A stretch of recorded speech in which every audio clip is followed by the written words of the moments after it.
Cyberpunk 2077 is a weird game. For months, and probably for well over a couple of years, I've been hyping this game up for a while and anticipating that this is going to be an experience that I was going to be enjoying for a good majority of the time that I'm playing. This is something that I was very excited for. This is something that I've been hyping up for. I've been thinking about how many hours I'm going to spend just wasting my life away on this game, like I've done for many games before in the past that I may have talked about before. There are reviews that I've talked about before, and it's ended up coming out earlier this month in December, because I'm recording this just before the new year. It didn't end up coming out the way that people were really anticipating. A lot of people were actually severely disappointed, whether it be just from the way that it released in general on all platforms to the PlayStation 4 release of the version of the game that most people, if not a vast majority of people who are playing this game, are still on the last generation consoles or don't have a good enough PC to be able to play on. This was something that people were really disappointed by, especially because people who were reviewing the game even were talking about how the game, even before the day one patches and etc, it was still glitchy, it was still buggy. Sometimes there were frame drops, and on the PlayStation 4 version, this is where it's at its worst, and this is where it ends up becoming not really enjoyable. I can wholeheartedly admit that even after completing through the game and seeing all of the endings of the game and all that. I haven't done multiple playthroughs, but I've seen all of the endings because you were able to do that in some capacity, and also there are videos online on YouTube that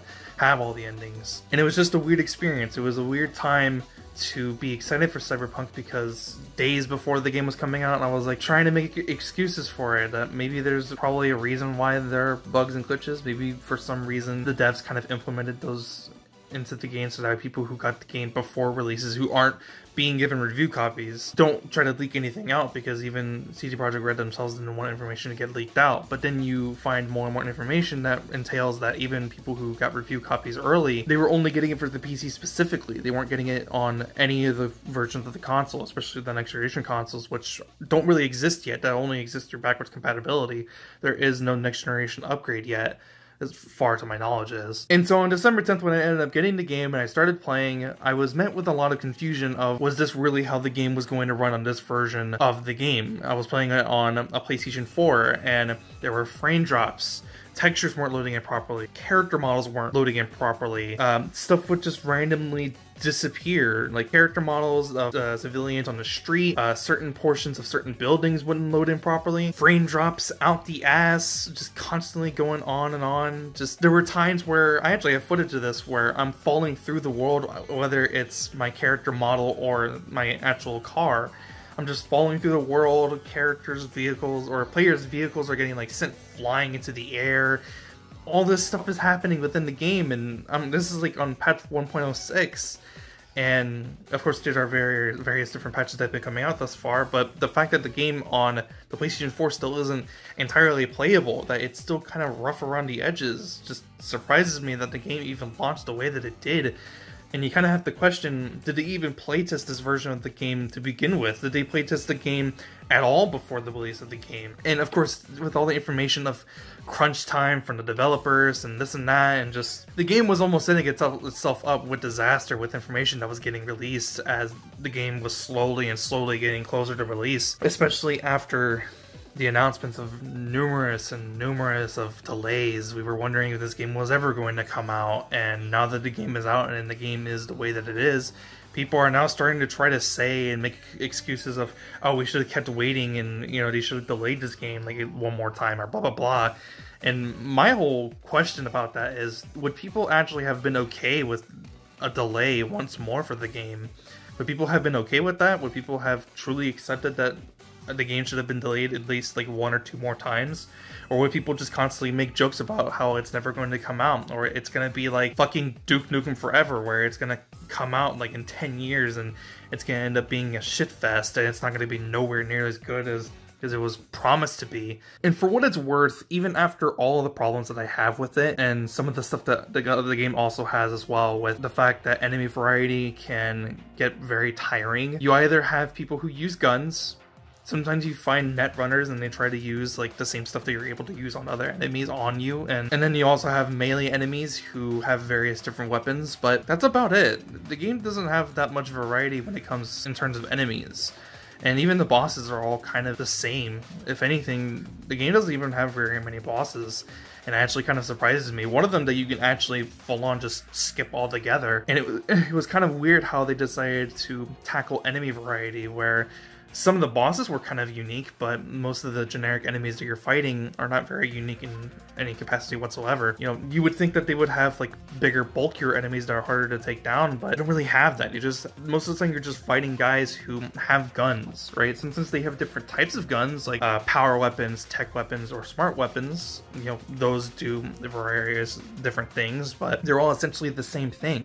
You can argue that sometimes weapon variety is kind of on the low end, where a lot of guns are kind of similar to one another, but I think there's enough variety there to where you can have a build for one specific weapon type or like weapon class type. Like, do you want to specifically use shotguns or assault rifles or SMGs or etc, etc. Melee combat I think is actually kind of a lot of fun. I think specifically when you're building around that, because in my experience, if you're not building around that, the game gets very weird. And I mentioned this in my other Cyberpunk video, where there was a quest line where you're doing like boxing matches with people all over Night City. Basically, if you didn't spec your character to be doing like hand-to-hand combat or like melee combat just in general, it was kind of annoying to do any of those fights. And so I feel like if you're not really spec'd around doing combat with hand-to-hand and not using guns, it's kind of annoying and it's kind of tedious. Stealth was kind of fun. In my first build, I did a stealth build, and honestly, I can't really recommend it by doing a first playthrough of it. I think your first playthrough, I think you should just kind of mess around with some of the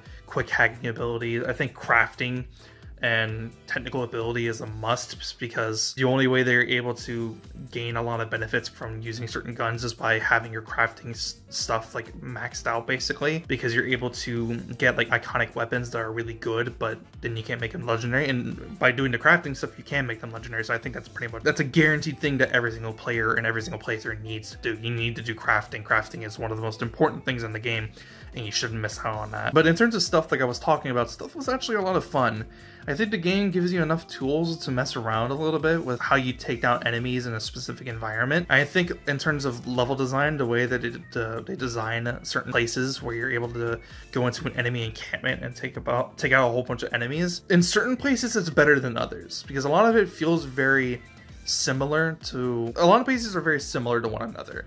And in terms of level design with, you know, stealth capabilities, some of it can be very samey, whilst others can be extremely innovative, and it's kind of entertaining to go through these areas in a stealth-like manner. The quick hack abilities, while they're cool, I feel like I only use like a handful of quick hack abilities, because unless you have like maxed out intelligence or whatever, and you're specifically trying to do stuff with quick hack stuff, it kind of doesn't really do a whole lot. And I feel like even then, you're not really putting your points in places where they really should be, because they don't really do a whole lot. You can't really do a build specifically while being stealthy, but using specifically, you know, quick hack stuff to be able to get around enemies, take down enemies in a certain way, and blah blah blah blah blah. It's kind of weird. Combat was very weird in certain places, but I think overall it was an enjoyable enough experience to where I was able to play a specific way and still have a blast doing it, especially because using certain weapons and certain different kind of melee weapons that you're able to get within the game, I think it's super fun. I think it's a lot of fun to be able to mess around with the guns. I think it's, you know, fun fighting the enemies. The only thing that makes the combat of the game not nearly as fun as it could be is enemy variety. If the enemy variety was significantly higher, this game could be top tier in terms of gameplay. I think it could be extremely fun for a lot of people, but I can understand why some people didn't really enjoy playing through the game in certain places, because sometimes it gets tedious, sometimes it gets repetitive, and sometimes it gets boring. I completely understand where you're coming from when you say that. In terms of quest variety and side quests and even certain main quests, some of it is a little samey, but mostly the side quests, the side content where you're getting jobs from fixers. Fixers are specific people within the city of Night City, where you just are handed jobs to go and get like certain information about a specific person, or install malware in a specific gang's hideout, or etc. Those types of missions where you're doing stuff like that, those are all basically just copy and paste in different locations. They're all very similar to one another. There's not really anything different from one another from those types of quests, and those get really boring, obviously. And the only reason why they're really there is just to give player agency. Is not really what I'm trying to say. But basically, it's just kind of there so that way the player can feel like they're actually doing something. They're making some sort of progression, and so that way that progression ends up leading to the player getting a whole bunch of experience and getting more loot, so that way they can craft more guns, craft ammo, craft like health items, craft, you know, your blues into purples or your purples into legendaries, and etc, etc. And that's basically why that's there. I feel like they could have handed out side quests like that or side activities, stuff like that, much better. But I think the side quest where it's like obviously like a quest, like a character specific quest, like there's a character in the game called River Ward where basically the quest is specifically you meet him because you're trying to do something else for an entirely different character, and you meet this other guy and then he has his own specific quest. And River Ward's quest is he's specifically trying to go after a guy who was put into a coma, and this guy who was put into a coma is essentially, for lack of a better term, he's a child molester. He's a child molester. He kidnaps children and he goes and takes them to a specific place outside of Night City in the Badlands, and he either, I don't know what he really does, but it's insinuated that he, you know, molests them and he murders them. And the whole entirely throughout the quest, you're interacting with this character. You have, you know, player choices. You have player agency by doing this. And those types of quests are significantly better, and you're rewarded because of that. Because at the end of the quest, River Ward actually gives you his pistol, and it's like one of the best pistols in the game. It's incredibly powerful. You're rewarded with something super powerful by doing this quest. My problem with how they handled giving this player these quests, these type of quests, is the idea of you don't really get them until after you progress after a specific point in the story. And let me explain what I mean by that. Basically, there was a point in time where I'm playing through the game and I'm doing all the side activity stuff. Doing all the side activities that I can do, which involve doing like the random like street crimes that you could do by, you know, arresting the police, getting rid of the cyber psychos, all of the side gigs that the fixers would randomly give you on the map. I was doing all those types of activity. At no point was I ever experiencing the side quest like I was talking about with River Ward. There were no side quests coming from me that had to involve doing stuff like that. And I was wondering why the game wasn't really giving me any of those types of quests. I was wondering where they were. And that's because you don't get them until after you progress to a specific point in the game, or you don't interact with specific characters. Like, certain characters have their own specific character side quests. Like, there's obviously your romance options with Panam and Judy. You don't get those side quests revolving around Panam until after you progress to a certain point where you're interacting with a character called Rogue, who previously was working alongside Johnny Silverhand. And you don't get those side quests with Panam until after you've done some stuff with Rogue, and then obviously some stuff with Panam, but then eventually there's a point where you get your own character specific side quest with her until after a specific point by doing, you know, story related stuff or certain other side quests for other characters. It kind of annoyed me that I had to progress further into the story and to get into stuff that I found way more interesting and gripping, just by just doing all the side activity stuff, like with the random like arrest or whatever the fuck it was called. I don't really remember. It was weird. It was weird that they allowed you to be able to unlock content by this style, and I didn't really like it because the more that I did it, the more that I got bored with it. Even though I was having fun shooting my guns, finding loot, customizing my character, it was all becoming repetitive and boring. And especially because considering how short the game realistically is, if you're just trying to speed on through the main quest in Cyberpunk, you can do it incredibly fucking quick. And I don't like that. It kind of does feel like there's content cut from the game because of this. It feels like there was supposed to be more, right? By doing stuff over in the Badlands or certain parts of Night City, and like in Pacifica or in Haywood or etc.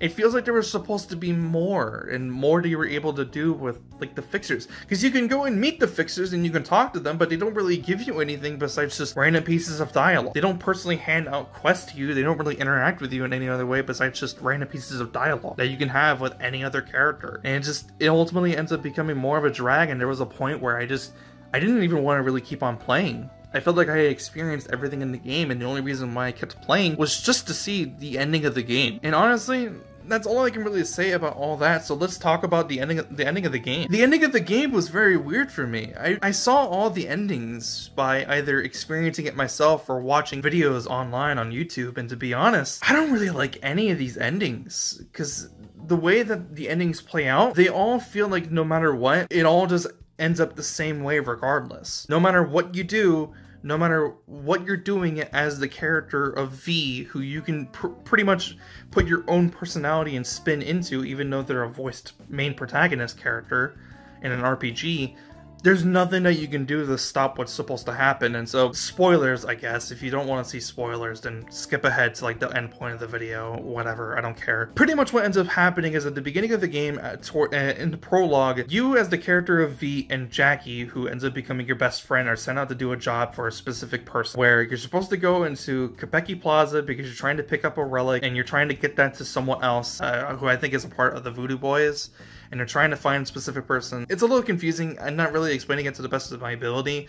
Someone else can do that entirely better than I can. I'll actually link a video in the description. But essentially in the prologue, you and Jackie, you're trying to find a chip called the Relic, and inside of this chip has Johnny Silverhand's construct. And basically what ends up happening is that in the prologue, Jackie ends up dying, you get shot in the head, the chip is inside of your head, and it saves your life. But what ends up happening is that Johnny Silverhand's construct is trying to take over your body, and the whole point of the game ends up becoming from V's personal story of wanting to make it big and end up becoming a legend to how the fuck can I get this construct out of my head? How the fuck do I get this relic out of my head and save my own life? And essentially what ends up happening at the end of the game, if you do all the side content, or even if you don't do all the side content, it all ends up the same way regardless. You get one of the few specific choice endings, which I think there's like 6, including a secret ending, which there's 7, and they all end the same way.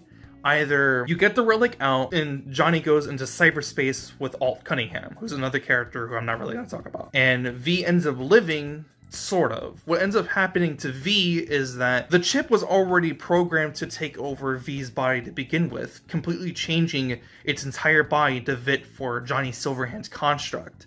So what ends up happening is, because of that, and because the body has deteriorated so much, what ends up happening is that V is only given 6 months to live. And a few things happen from there, where you either are given an option with Arasaka, who is a corporation who's pretty important within the story of Cyberpunk, where you can sign a contract or you don't sign a contract. If you don't sign the contract, you're essentially released back into the world over in Night City, and you live the rest of your life for the 6 months that you have, and then you die. But what happens if you sign the contract? What ends up happening is that you sign into a program called Secure Your Soul. And basically what they end up doing is that they end up using a program called Soul Killer, which was created by Alt Cunningham, to essentially turn your soul into a construct, and you're then sent into a machine or a computer called Mikoshi. And what ends up happening from there is that the game ends, and you basically end up wondering, are you ever going to get a new body? Because they guarantee within the contract you're going to be able to come back and live, but inside of a new body, because the body that you had previously was deteriorating so much that you weren't going to live and you weren't going to survive. There's another ending where you live, and depending if you have a romance option or not, you live with your romance option or you don't.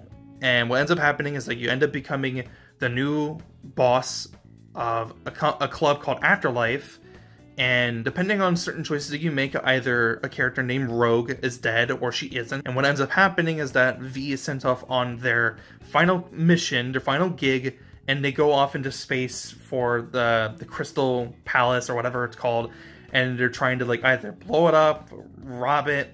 It's not really insinuated what they're really doing, but they basically go over to Crystal Palace and they're about to fuck shit up. That's that ending. And then there's, I think, the last one where they basically join up with Panam and they leave Night City forever.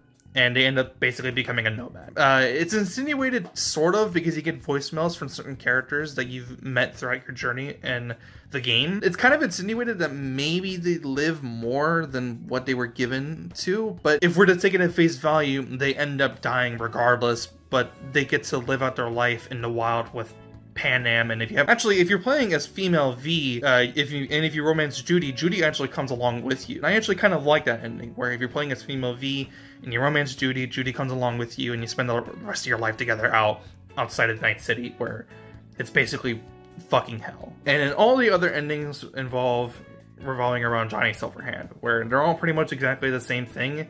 There's just a couple of things that are a little bit different. So basically there's an ending where you can allow Johnny to take over your body. You go over to Arasaka Tower to try to, split the construct and V's you know, consciousness and soul together. Rogue ends up dying. V then there's two choices then when you're controlling as Johnny Silverhand, and there's two choices you can make. V goes back to their body, and a couple of things play out from there. Basically, the one where I was talking about, like the Crystal Palace thing, whatever the fuck. Or Johnny ends up taking over the body, and V ends up going into cyberspace with Alt Cunningham. And basically what ends up happening there, depending on certain choices that you made, basically Johnny ends up meeting a character called Steve, gets him a guitar, they go over and they pay, or Johnny Silverhand specifically, pays respects to V by returning the necklace that has the bullet that was essentially supposed to kill V at the beginning of the game. And depending on whether or not Rogue has died, if you chose specifically to do Rogue's ending, he basically returns her gun or he doesn't. That's basically it. And then he leaves Night City to go and do whatever the fuck else he's gonna go do. That's basically the end of the game. Either Johnny Silverhand takes over your character's body completely, or V lives, but only has 6 months to live. No matter what, you end up getting fucked over in the long run. There's a secret ending that I am neglecting to mention as well, but basically, it plays out like the Crystal Palace thing, except I think Johnny ends up dying somehow because of the construct thing. It's basically a suicide thing where you're basically going in a blaze of glory, and you can either try to go through the Arasaka, like, tower to try to find Mikoshi and basically split the construct and blah blah blah, like I've been explaining. And if you die, then basically the game just ends there, and what ends up happening is that you end up getting voice messages. Some people are, you know, really pissed off because you died, or they're sending their condolences. And that's basically just the end of the game, and I didn't really like any of these endings. I didn't feel fulfilled in a game where you're supposed to be rewarded for doing more content, by exploring the game, by doing more stuff. I think what would have been smarter is by doing more content, you get a better ending. By doing a smaller amount of content, or basically none at all, you get worse endings. And then from choices that you've made throughout the entire game, or towards whilst in the ending of the game, your endings then depend on what you end up getting. It just felt like there should have been a better ending where you don't feel like you get fucked over with, you know, where you don't get fucked over and you end up dying anyways, where V can somehow live and be fine for the rest of their life, or even somehow, I was seeing certain comments about it, but somehow even if Johnny ends up surviving somehow, whether by being still inside of your head but he's not trying to take over your body anymore, or by somehow finding him a new body. I don't know, just I feel like there's something else that they could have done.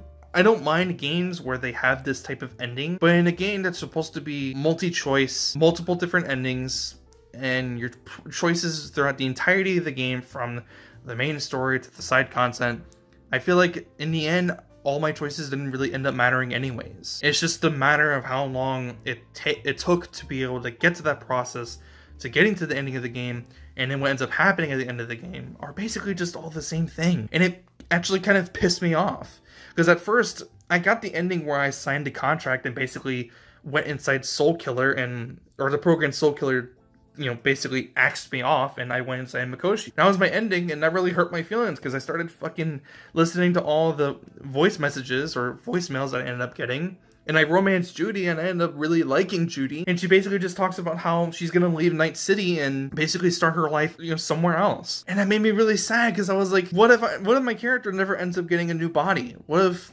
I'm just stuck inside of Mikoshi for God knows how long, indefinitely, and I'm never able to meet Judy ever again. I'm never able to talk to her, interact with her ever again. The game just ends there ambiguously, and I'm just supposed to let my imagination run wild as to what ended up happening afterwards. Like, that's really how I'm supposed to fucking feel because of that? So I ended up seeing the rest of the endings, and all it really did was just basically make me feel nothing for any of the endings after that. Even the first ending that I ended up getting. I don't care about any of these endings. They make me feel nothing. I feel no emotion. I just felt like there could have been something more that they could have done with the ending of the game instead of what we got. And ultimately, all that Cyberpunk really does is just do a handful of things okay. Some stuff that is kind of interesting, but for some reason, it just doesn't do anything that CD Projekt Red has made themselves famous for. I had a better time and way more fun with interacting with characters in a story in The Witcher 3 in my first playthrough than I did in my first playthrough, where I spent like about 71-ish hours in my first playthrough for Cyberpunk. And more than half of that time was spent doing side objectives that don't reward you with really anything at all. So it really kind of pains me to say this, but honestly, right now, with the way that the game is, even though I still really like it, even though I still really like it, with the way that the game launched, with the game that it still is in its current capacity, with not being stable on a console that most people are playing as, or playing on, and on top of with the endings that I don't really care about, with honestly the lack of content, I can only really give this game about like a 6 to a 6.5 out of 10. It's only